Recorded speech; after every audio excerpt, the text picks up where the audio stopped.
এই কিছুদিন আগে আমাকে একজন অমুসলিম যুবক হিন্দু ভাই ফোন করেছিল, যদিও সে মনে হয় আমার জলসা শুনে।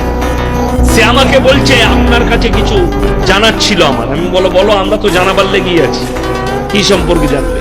বললে আমার অন্য কোথাও আপত্তি নেই, আপনারা গায়ের দুধ পান করেন। আমি বললাম আমি তো 1 লিটার করে দুধ খাই আমার শ্বশুর ঘর গেলে। বললে গায়ের দুধ খান, গাইটাকে আবার জবহ করে আপনারা তার মাংসটা খান।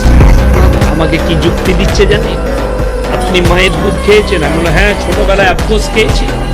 আমরা সবাই মায়ের দুধ খেয়েছি না খাইনি? খেয়েছি। তো আমাকে বলছে আপনি মায়ের দুধ খান, তাহলে মাকে কেন জবাই করে খান না আপনারা?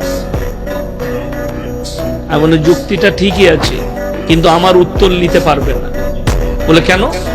আমার উত্তর ইনজেকশনের মতো, বলে দিলেই গাল দিবে তুমি, নাহলে কেটে পালাবে। বুঝে বলুন, তুমি যে বললে আপনারা গায়ের দুধ খান, গায়কে জবাহ করে খান, মায়ের দুধ খান, মাকে কেন খান না? আমি বললাম তোমরা তো গায়ের মুখ খাও। বলে হ্যাঁ। গোবর খাও? হ্যাঁ। আমি তাহলে মায়ের গু আর মুখ খানে খাই না?